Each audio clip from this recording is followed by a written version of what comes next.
real numbers. Numbers and groups. Introduction of numbers.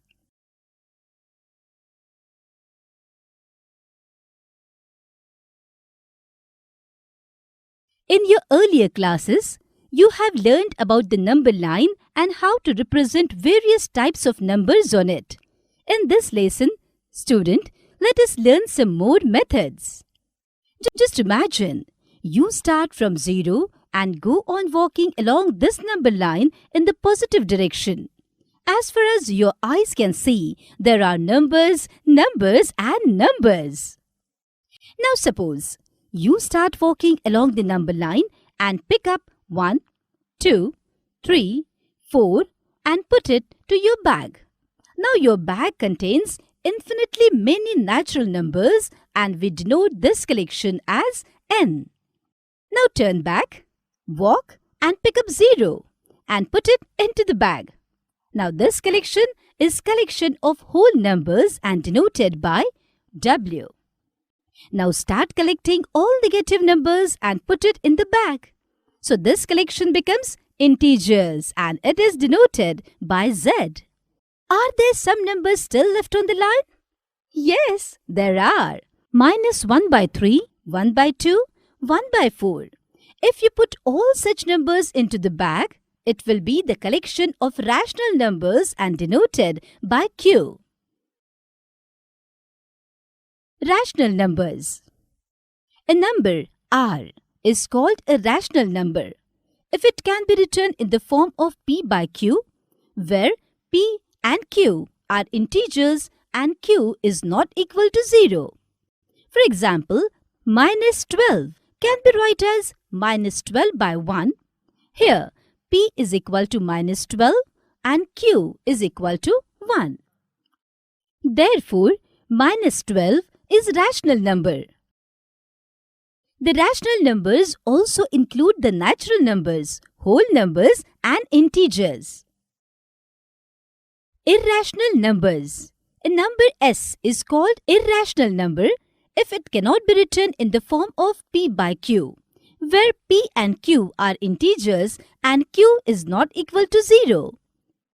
√2, √3, √5, etc. are irrational numbers.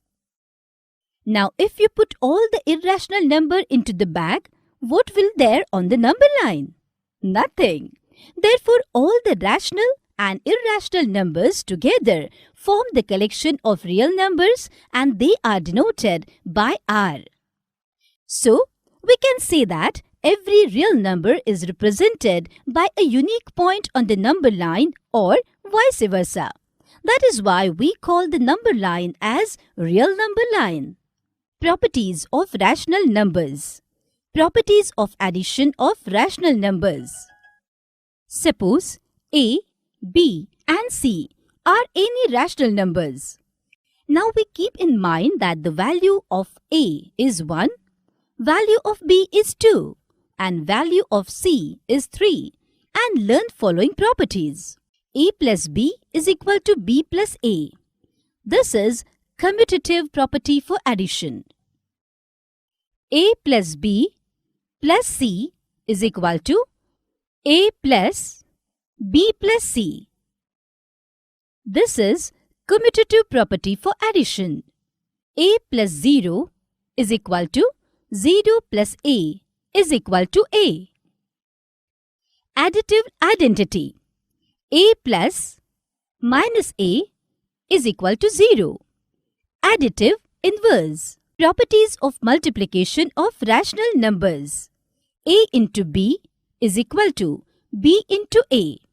This is commutative property for multiplication. A into B into C is equal to A into B into C. This is commutative property for multiplication. A into 1 is equal to 1 into A is equal to A. Multiplicative identity. A into 1 by A is equal to 1. Multiplicative inverse. A into B plus C is equal to A into B plus A into C. This is distributive property for multiplication. If A into B is equal to 0, then either A is equal to 0 or B is equal to 0. Summary. Dear students, in this topic, we have learnt numbers, natural numbers, whole numbers, rational numbers, irrational numbers, etc. So that is all in this topic. We will learn rational numbers in our next topic. Till then, keep learning.